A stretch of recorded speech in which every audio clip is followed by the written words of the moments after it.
What up, y'all? I'm your host, Vegas, and welcome to the Dungeons of Rap. This is my top 5 hip-hop albums or mixtapes of 2016. Now, I had a whole bunch of albums and mixtapes that were in the running, so I did an honorable mentions podcast. You can check that out on this channel, or you can check out a snippet on this channel, but you can check out the full list on my podcast, Hip Hop Now Podcast, which you can go to soundcloud.com/hiphoppolitic. Remember the hop and the politics share the P. But let's get right into the business of the top 5 hip hop albums or mixtapes of 2016. And let's start off with DJ Khaled's Major Key. Now, I'll be the first to tell you, I never really cared for a DJ Khaled album at all, to be honest, because of the fact that, well, I always felt like, they were geared towards a particular audience, a specific demographic, that demographic being those that turn to radio for their music. So a lot of times he was kind of, at least the singles, was kind of putting out really the same records, and those were the records that were hitting for him. And I understand, from a financial standpoint, that's what you do from a business standpoint. But with this album, Major Key, I felt like Khaled was on a mission to give you probably his best album to date, and I feel like it is the best album to date because it's an excellent combination between different generations of hip-hop. This album features Nas, Jay-Z, Jadakiss, Future, Gucci Mane, Kodak Black, Nicki Minaj, Kendrick Lamar, anybody, J. Cole, anybody you could think of who is, in that limelight, and that includes old school artists who I mentioned. He had them on there. More importantly than having all these features, because what's the point of the features if it isn't good? Well, the point is it is good, and every feature is placed in a situation with a beat, with other artists that fit that person's style. Meaning, if it's a Nicki Minaj track or it's a Big Sean track, it felt like something Big Sean or Nicki Minaj would make. You know what I'm saying? And this is all on one album. And I think that, for me, is what made it kind of dope. And it wasn't necessarily, let's make the younger generation get hip to this boom bap that I used to love back in the day. And it's not let's force these, legends to adapt to what's new and what's young. It just fits perfectly. I feel like DJ Khaled's Major Key was definitely one of the best of 2016, one of the best compilations, from a DJ recently. I don't think you would go wrong if you checked it out, even if you just gave it a listen. But just remember, it's all about variety. The next album that I thought, definitely deserved to be in my top 5 of 2016 is The Game's 1992. Now, Game has been on a very consistent level with his albums, but the unfortunate part is people have been sleeping on him. You know what I'm saying? People really have been sleeping on him, and I think a lot of people slept on this album because it was surrounded by the Meek Mill beef. The back and forth between Game and Meek Mill, and then, of course, the whole Beanie Siegel situation. How can we forget that? So a lot of people, they were down to hear what Game had to say on Instagram, on social media in general, and the diss records that he put out. But when the album came out, nobody cared. And, shout out to the homie Ak. He put me on to Game's 1992, and I had already, kind of been ready for it to come out because Game put out the documentary 2 and 2.5, and it was really dope. But this album, what makes this album so hot and one of the best of 2016 is the fact that it's kind of themed. The cover art was done by the same cat who did the cover art for Snoop Doggy Dogg's Doggy Style. And it's an album that combines Game's knack for storytelling, because don't sleep, he's a good storyteller, his personal experiences, gang violence in the early 90s, and put it this way, anyone who's a fan of that early 90s Death Row, Ruthless Records, DJ Quick, King T, you know what I'm saying, Menace to Society movie, even Straight Outta Compton, which came out recently, the game, Grand Theft Auto San Andreas. They do an excellent job of kind of remixing and repurposing the beats so that, you know, it's beats that you recognize from that era and themes that you recognize from that era, but they, you know, they mix it up a little bit. And I think, you know, Game does an excellent job of taking you back in time to a time where he was younger and what gang violence was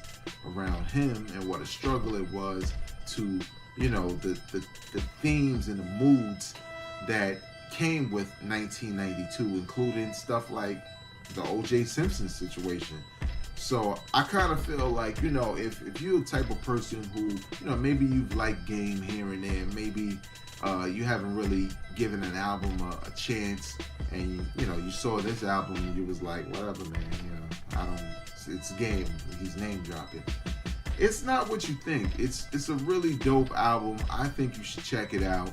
I think it's one of the best of this year, because it's one of those albums when you hit play, I mean, you're along for the ride. You know what I'm saying? The first track pulls you in, and that's what good albums do, man. That's what the best albums do. So, The Game, 1992, best of 2016. Trust me, it is. Another joint that came out in 2016 took about 16, 17 years to come out. A Tribe Called Quest's We Got It From Here. Thank you for your service. I didn't like A Tribe Called Quest's last album before they broke up, which was The Love Movement. I thought it was whack. So when this album was announced, and it was also made clear that everything was recorded before Phife Dawg passed away, and you know, rest in peace, Phife Dawg passed away in 2016. You know, it got the excitement going for Tribe fans, because it was like, wow, you know, for one, they worked on an album, you know what I'm saying, right under our noses, and two, you know, when we lost Phife, we thought that was it. We would never hear a Tribe album. And if we did, we would hear like some old throwaway Phife verses thrown on an album that somebody mixed together. But nah, this is an album that they all worked together in studio with. And Phife actually came up with the title for the album. And I think that for 2016, and for it to be the last album from A Tribe Called Quest, it's perfect. It's perfect for who they are in 2016 and what they represented as far as their legacy goes. You got, you know, guest appearances out the wazoo, from Kendrick Lamar to Andre 3000 to Consequence, who you can say is kind of a part of the group, to Busta Rhymes. I mean, you even got Jerobi rhyming on here, and it's not that bad. You know, Jerobi, man. You know what I'm saying? But I think the thing I really like about it is it feels exactly how I would have hoped it would as far as the sound goes. It sounds like an album that, you know, they're not like an old school group that's stuck in the times. A lot of the beats sound like Tribe beats, but they were just slightly updated. You know, a track would come on, you'd be like, oh, this sounds like a Tribe beat, but then there'd be something a little bit different about it. You know what I'm saying? And that's what I loved about the album. I felt like Q-Tip was on point with the rhymes. I felt like Jerobi did his thing. I felt like where they used Consequence and how they used them was perfect. Same thing with Busta. I love the fact that they did a, like, I think the song is called The Donald, or Donald. It's the last track on the album, and it's kind of like a dedication to Phife, but Phife, it's like it's Phife's record. You know what I'm saying? It's not him making a dedication to himself. It's just the fact that you could tell it's a record where they kind of, between Busta and Q-Tip, are paying homage to, you know, Phife and his legacy, and not so much in a somber way, but more in a celebration, a celebratory type way. and to have Fife actually on the record, it just was perfect, man. It was the perfect everything for a Tribe Called Quest. Now, sure, you could say, hey, yo, you're a fan of them. Of course you would say, you know, that was one of the best albums. Nah, man, it's sometimes, you're talking about 16 years of anticipation, for one. Me not knowing what it would sound like if they ever made another album, and to know that this is their last album and they all worked on it together, and for it to come together in a way where I couldn't imagine it any better way. You know what I'm saying? Any better scenario. Even the performance, you know, on Saturday Night Live when Dave Chappelle hosted it, like it was perfect. But I felt like it made that much of an impression on me that, you know, it just stood out from a lot of albums I heard in 2016. So, A Tribe Called Quest, we got it from here. Thank you for your service. One of the best of 2016. Now, this next album, which is actually a mixtape, and you can get it for free, is Royce da 5'9's Trust the Shooter. Hey, yo, when I tell you, right, that this mixtape was a lot better than I expected. I didn't expect it to be whack. I just kind of felt like with Royce, I knew it was going to be good, but I didn't know if it was going to be extra rapidy rap. You know what I'm saying? When I say extra rapidy rap, I'm talking about, you know, sometimes it's overload of bars. You know how, like, we like Slaughterhouse, but sometimes maybe it's too much bars. You know what I'm saying?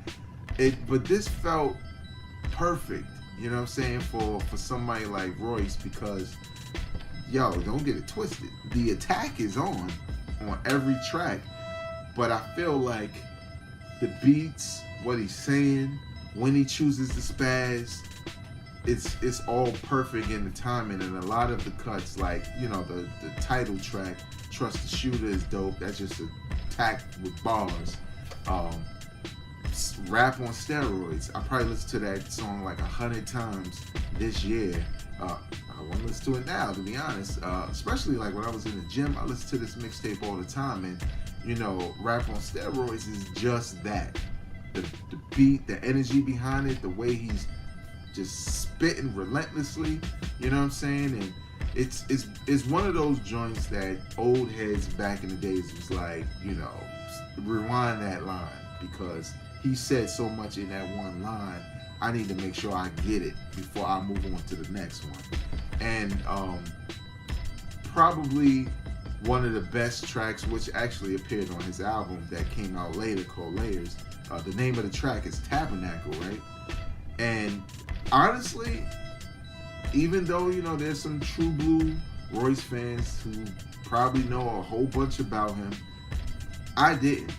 And for him to do a track called Tabernacle, where he's talking about his beginnings as an MC and fan of hip hop, and he's also telling the story of the night his son was born, was also the same night his grandmother passed, and he had to do a show. Like, it was all this stuff, but the way he put it together was so seamless. You know what I'm saying? It just really, this mixtape, Trust the Shooter, is a testament to Royce da 5'9 as a hip hop talent. There are a lot of MCs who are in the game who have some of the same accolades, if not more, who don't rap like they're hungry at all. And I felt like Royce was rapping like this was the first time he ever came out, and he had a point to prove. It's one thing to say, yeah, I'm a legend in this game, I did this, that, and the third.